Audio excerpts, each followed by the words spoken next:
तो स्वागत है आपका इस क्रिप्टो ट्रेडिंग के बेसिक टू एडवांस सीरीज़ में, जहाँ पर अगर आप एक बिगिनर हो जिसको आपको क्रिप्टो करेंसी का मतलब नहीं पता है, क्रिप्टोस के बारे में कुछ भी नहीं पता, आपने बस आपको ट्रेडिंग का नया नया टर्म सुना है और आप ट्रेड करना चाह रहे हो वो भी क्रिप्टो करेंसी में।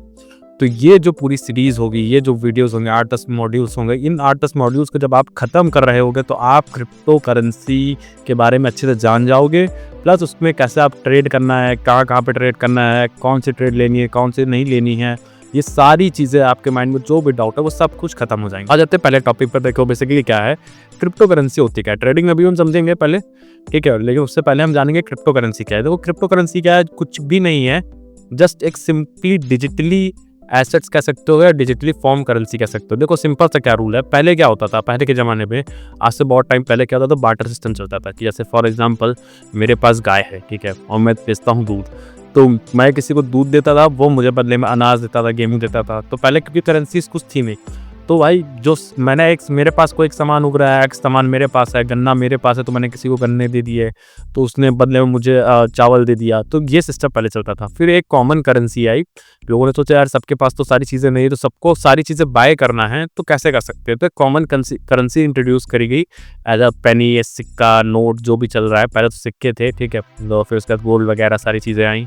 तो जो पहले तो सिक्के वगैरह चलते थे, उसके बाद नोट्स आई। अब करंट के टाइम पे कौन कौन सी चीज़ें हैं, अभी तो लोग जो डेली यूज़ में लोगों पे आती है वो या तो 100 रुपये का नोट हो गया, 200 रुपये का नोट हो गया, 10 रुपये का नोट, 20 रुपये का नोट। तो बेसिकली क्या है, कुछ फिजिकली एसेट्स हैं, फिजिकली कह सकते हो चीज़ें हैं जिनकी मदद से आप कुछ भी बाय परचेज कर सकते हो, ठीक है। 2008 में क्या हुआ कि भाई एक बंदे ने, जो कि अननोन ही माना जाता है, अभी तक कुछ ऐसा कोई क्रिप्टो मतलब क्रिप्टो करेंसी का कोई ओनर नहीं माना गया है।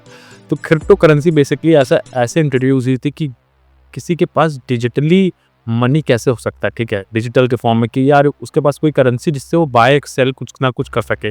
तो क्रिप्टो करेंसी बेसिकली क्या है, एक डिजिटली मनी है जो कि प्रेजेंट है ऑनलाइन। समझ में आया होगा आपके, एक ऐसा पैसा प्रेजेंट है ऑनलाइन जिसकी मदद से आप कुछ बाय करना चाहो तो बाय कर सकते हो उसको देख के, और उसकी कुछ ना कुछ डिफाइंड वैल्यू, जैसे कि 100 रुपए की नोट की वैल्यू क्या होती है, 100 ही रुपये होती है ना, ऐसा तो नहीं तो 100 रुपये नोट 10 रुपये के बराबर होता है, ठीक है। या फिर ऐसा भी नहीं है कि 100 रुपये का नोट कभी 10 रुपये हो गए, कभी 50 रुपये हो गए, कभी ऐसा होता है, तो ऐसा भी नहीं होता है। बट ये जो करेंसी इंट्रोड्यूस करी गई थी, ये क्या था, इसका प्राइस बहुत ज़्यादा फ्लक्चुएशन था, मतलब इसका कभी प्राइस 10 रुपये भी हो सकता था, ठीक है, इसका प्राइस कभी 100 रुपये भी हो सकता था, ठीक है। अभी भी ये चीज़ें ऐसी ही चली आ रही है, ऐसा कुछ भी नहीं है कि फिक्स प्राइस हो चुका है, जब से स्टार्ट हो तब से ही ऐसा है। डिजिटल करेंसी प्रेजेंट है ऑनलाइन, जिसकी मदद से आप बाय सेल कुछ भी करना चाहो कर सकते हो, अपने ट्रांजेक्शन करना चाहो ट्रांजेक्शन कर सकते हो।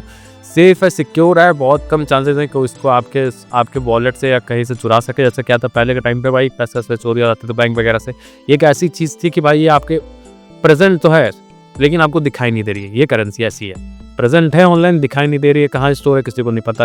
हो सकता है आपके पासवर्ड वगैरह पे, जहाँ पे स्टोर ट्रस्ट वॉलेट का पासवर्ड किसी को नहीं पता होगा।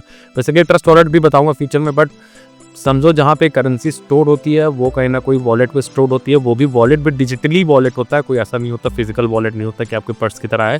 तो ये करेंसी पे कहीं ना कहीं आप स्टोर करोगे। तो crypto currency as a currency introduce हुई डिजिटल के फॉर्म में। आप समझो क्रिप्टो करेंसीज के अंदर आते क्या है, जैसे 100 रुपये का नोट के अंदर क्या क्या है, जैसे अब अलग अलग देशों की अलग अलग करेंसीज नहीं होती। आईएनआर होता है अपना इंडिया का, पाकिस्तान का होता है पीकेआर, ठीक है, और वैसे ही वो उसका अफगानिस्तान का हो गया, आपका सऊदी अरबिया का हो गया रियाल, ठीक है, दिरहम्स हो गया दुबई का, आप यूएसए का डॉलर सुने होंगे। तो ये सारे क्या है भाई, अलग अलग करेंसीज के नाम है। वैसे ही इसमें जब क्रिप्टो करेंसी में बात आई तो बहुत सारी चीज़ें इंक्लूड हुई। जब पहले तो स्टार्टिंग तो बिटकॉइन से हुई थी, क्योंकि आप बहुत ज़्यादा सुनते होगे। तो ऐसे ही क्रिप्टो करेंसीज में भी बहुत ढेर सारी करेंसीज है, जैसे कि करेंसी के अंदर क्या है, रुपया है, डॉलर है, ठीक है, चीनी युआन है। तो बहुत सारी चीज़ें हैं जो इंक्लूडेड है करेंसी के अंदर, करेंसी पेयर के अंदर इंक्लूडेड है। वैसे ही क्रिप्टो करेंसी के अंदर क्या इंक्लूडेड है, बहुत ढेर सारे करेंसीज इंक्लूडेड है। जैसे बिटकॉइन हो गया, आपका नाम सुना होगा आपने, ठीक है, इथीरियम हो गया, ठीक है, सोलाना हो गया। ये सारी करेंसीज उपलब्ध हैं अलग अलग प्लेटफॉर्म पे, अलग अलग ब्रोकर्स पे, और कह सकते हो इंटरनेट पे ये सारी चीज़ें उपलब्ध हैं, यानी कि आप इनको बाय परचेज कर सकते हो और उसको फिर फ्यूचर में जैसे सेल करना चाहो, जिस काम के लिए यूज़ करना चाहो कर सकते हो। हाँ, इन सब करेंसीज के अलग अलग रोल्स होते हैं। जिनका अपना रोल है, इथेरियम का अपना रोल है, सोलाना का अपने अपने रोल्स है। ये भी फ्यूचर में समझेंगे किसके क्या क्या रोल्स है। बस अभी के लिए समझो कि करेंसीज के अंदर भी बहुत ढेर सारे वो आते हैं। डिजिटल करेंसीज के अंदर भी बहुत अलग अलग तरीके के करेंसीज आती हैं, इनके अलग अलग नाम है। तो वैसे ही आपका होता है बिटकॉइन होता है, ठीक है, alt coin, utility coin, meme coin, stables coin, ये सारे हम फ्यूचर में पढ़ेंगे, इनके बेनिफिट्स और सारी चीज़ें जानेंगे। फिलहाल फिर आपको एक क्रिप्टो करेंसी, ठीक है, समझ में आ गया होगा, टाइप ऑफ क्रिप्टो करेंसीज भी समझ में आ गया होगा। एक्सचेंज एंड वॉलेट्स में क्या आता है, देखो सेंट्रलाइज एंड डिसेंट्रलाइज में दो चीज़ें हैं। सेंट्रलाइज्ड का मतलब समझो, सेंट्रलाइज्ड का मतलब एक ऐसी अथॉरिटी प्रेजेंट है, जैसे फॉर एग्जाम्पल कि आपका एक ऐसा चीज़ आपने बिल्डअप कर दिया, फिर जैसा आपका पैसा स्टोर है कहीं पे, ठीक है, बैंक में स्टोर है, तो वो कहीं ना कहीं किसी के अंडर में स्टोर है ना, कहीं ना कहीं किसी के अंडर में स्टोर है, यानी कि किसी बैंक मैनेजर के स्टोर अंडर में स्टोर होगा, फिर उसका ब्रांच मैनेजर होगा, उसके बाद क्या नाम है एरिया हेड होगा, उसके बाद में मेन ब्रांच होगी, उसके बाद हेड ब्रांच, ऐसे करके कहीं ना किसी मेन आदमी के अंडर में स्टोर होगा भाई। जो बैंक का प्रमोटर है, बैंक के डायरेक्टर से उनके मेन आदमी वही हैं, ठीक है।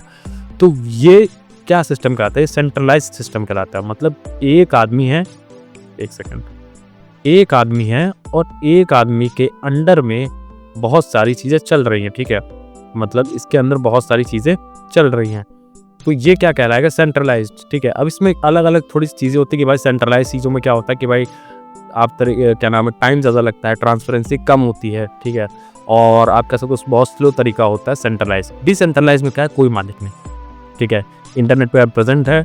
ये कैसा इसका स्ट्रक्चर होता है, कैसे तो सर्कुलर स्ट्रक्चर होता है, एक दूसरे पर सारी चीज़ें डिपेंड होती हैं, ऐसा कुछ नहीं होता किसी एक एंटिटी पे या किसी एक पर्सन पे डिपेंड नहीं होती। जैसे यहाँ पे अगर कोलैप्स होगा, मेन आदमी अगर कोलैप्स वगैरह हुआ, उसमें चीज़ें खराब हुई मेन हेड में, तो सारी चीज़ें डिस्टर्ब हो जाएंगी, बट इसमें ऐसा कुछ नहीं होता। डिसेंट्रलाइज में most of crypto currency decentralised ही होती हैं, ठीक है, ये चीज़ आपको समझना ज़रूरी है। क्यों डिसेंट्रलाइज होती है, बिकॉज इनका वर्किंग करने का तरीका बहुत अलग होता है। जैसे समझ जाओ डिसेंट्रलाइज मतलब जिसका कोई मालिक ना हो, सेंट्रलाइज मतलब जिसका मालिक हो, मालिकाना हक हो, ठीक है। अब समझो सेंट्रलाइज डिसेंट्रलाइज में भी क्या चीज़ें आती है, स्पॉट ट्रेडिंग फीचर्स, ठीक है। स्पॉट क्या बेसिकली समझो, स्पॉट क्या है, अगर फॉर एग्जांपल आपको अगर बिटकॉइन खरीदना है, बिटकॉइन खरीदना है, ये अगर अभी थोड़ा सा और समझ पाओगे जहाँ पे मैं ट्रेडिंग इन्वेस्टिंग वाले पार्ट में आऊँगा, बट पहले क्या करते हैं समझ ही लेते हैं, ठीक है। ट्रेडिंग में इन्वेस्टिंग का मतलब समझे, इन्वेस्टिंग में और ट्रेडिंग में क्या डिफरेंस है, फिर हम स्पॉट एंड फ्यूचर्स के बारे में समझेंगे, क्या है एक्चुअली स्पॉट और फ्यूचर्स। तो ट्रेडिंग और इन्वेस्टिंग क्या है बेसिकली, ये समझना पड़ेगा। जैसे आपने आज एक ज़मीन खरीदी, ठीक है, आपने आज 100 रुपये, मान लो 1000 रुपये स्क्वायर फीट से, या फिर लाख रुपए का एक आपने 1000 स्क्वायर फीट का प्लॉट खरीद लिया। अब फ्यूचर में जितना भी इसका प्राइस होगा, जब भी बढ़ेगा, तब आप उसको बेचोगे, अपना प्रॉफिट कमा के निकल लोगे। अब इसमें समय कितना लगता है भाई, 4 से 5 साल हो सकता है लग जाए भाई। जैसे प्राइस ऐसा तो नहीं कि आज खरीदो कल ही बढ़ गया, ठीक है, 2 साल 4 साल 5 साल लगेगा, तब जाके आप उसका प्लाट का प्राइस हो सकता है 1.5 लाख रुपये, 2 लाख रुपये हो, या वहाँ अच्छा डेवलपमेंट होगा तो 3 लाख रुपये हो गया। तो 4 से 5 साल के समय देने पर क्या हुआ, आपको रिटर्न मिला अच्छा, ठीक है। अब इसको ठीक ही रिटर्न कहेंगे, बहुत ज़्यादा अच्छा भी नहीं ना, बहुत ज़्यादा बेकार भी।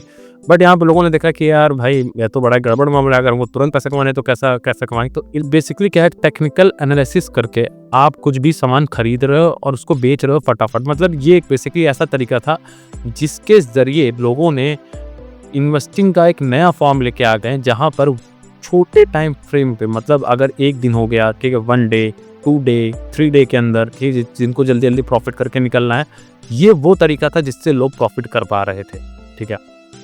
हाँ, ऐसा भी नहीं कि प्रॉफिट का अंदर प्रॉफिट ही होता, लॉस भी होता, सारी चीज़ें होती है। तो बेसिक डिफरेंस क्या है कि यहाँ पे आपको बहुत ज़्यादा टाइम लगेगा, होल्ड करना पड़ेगा चीज़ों को लंबे समय के लिए। यहाँ पे आपको होल्ड करने की ज़रूरत नहीं है, आज खरीदा कल बेच दिया, या आज खरीदा शाम को बेच दिया, जैसे भाव बढ़ गया, ठीक है।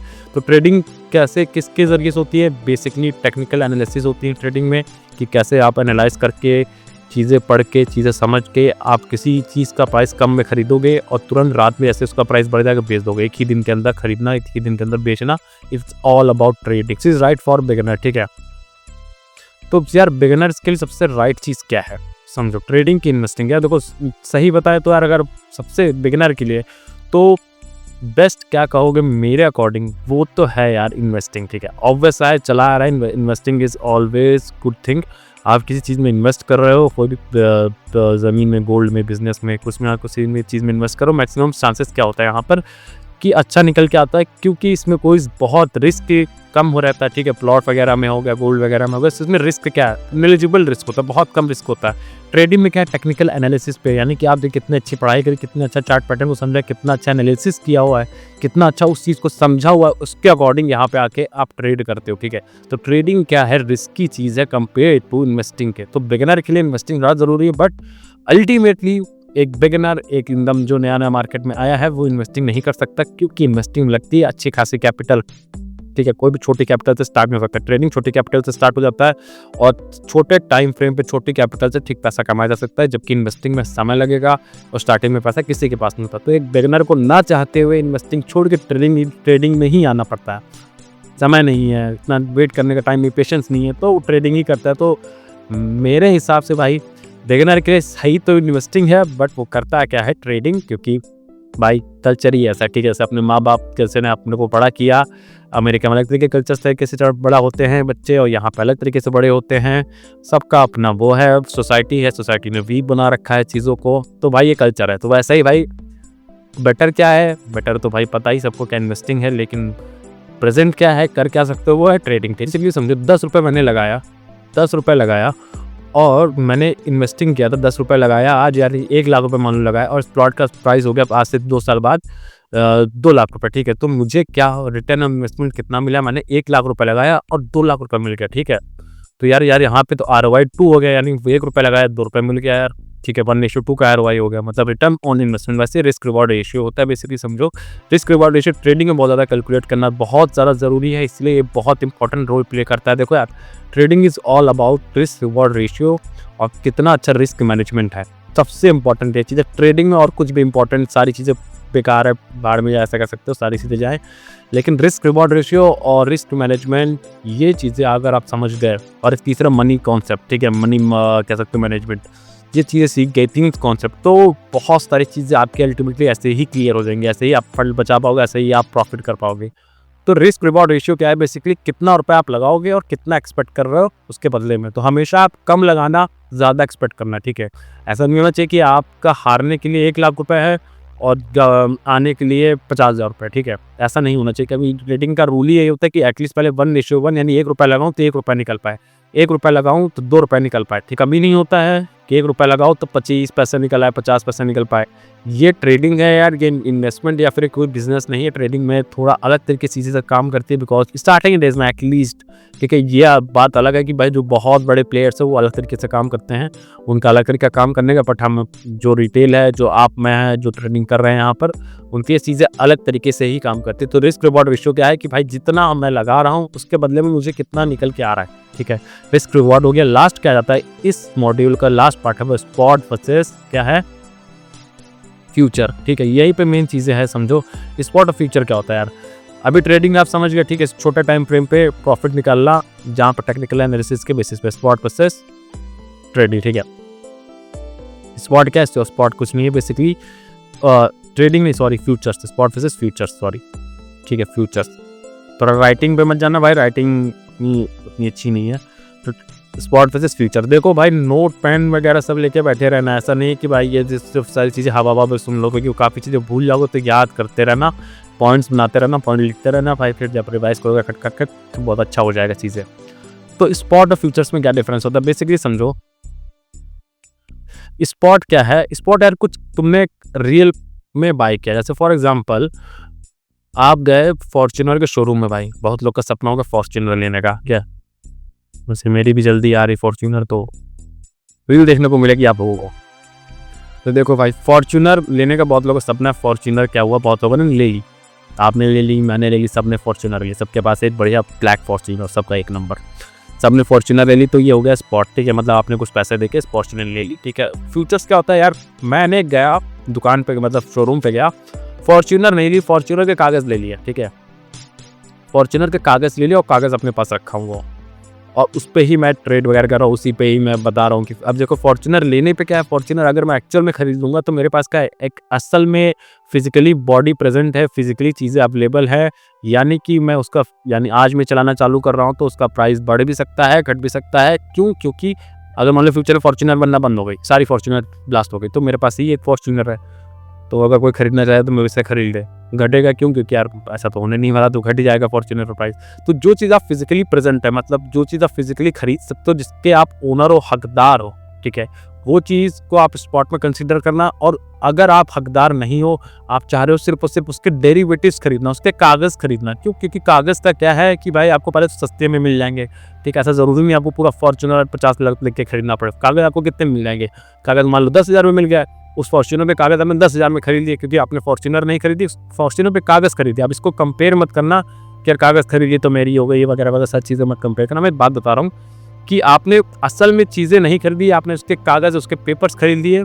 अल्टीमेटली क्या हुआ, चीज़ें वहीं पे हैं, फॉर्च्यूनर अपनी ही जगह पे रहे, करेंसीज अपनी ही जगह पर रहेंगे, बिटकॉइन अपनी ही जगह पे रहेगा, बस उसके कागज़ मेरे पास रहेंगे, ठीक है। अब इन कागज़ों का दाम बढ़ता है, अगर फॉर्च्यूनर का दाम बढ़ेगा तो मैं कागज़ किसी और को बेच दूंगा, बोलूँगा यार ये कागज़ का दाम बढ़ गया है, पहले 10,000 के मिल रहे थे, अभी 20,000 के मिलते, तो बेच के बाहर हो जाऊँगा। तो जब भी कोई चीज़ के तुम डेरिवेटिव्स खरीद रहे होते हो, ठीक है, जब भी किसी चीज़ के पेपर खरीद रहे होते हो, तो वो फ्यूचर्स में आता है। हम फ्यूचर्स में ही ट्रेड कर रहे होंगे, स्पॉट में क्यों नहीं कर रहे हैं? क्योंकि स्पॉट में करने के लिए हैवी इन्वेस्टमेंट चाहिए होता है, ठीक है। 50 लाख, 60 लाख, 70 लाख, 1 करोड़ रुपये चाहिए होगा आपको स्पॉट में खेलने के लिए। और फ्यूचर्स में खेलने के लिए क्या है कि आपके पास 5,000 1000 रुपये है, क्योंकि आप वहाँ पर बेसिकली उसके पार्ट्स खरीद रहे होते हो, उसके डेरिवेटिव्स खरीद रहे हो, उसके कागज़ खरीद रहे होते हो, उसको पार्ट्स में डिवाइड कर सकते हो, ठीक है। तो फ्यूचर्स पे ही हम ट्रेड कर रहे हैं, क्योंकि फ्यूचर में 1000 रुपये, 2000 रुपये, 5000 रुपये से आपकी ट्रेडिंग स्टार्ट हो जाती है।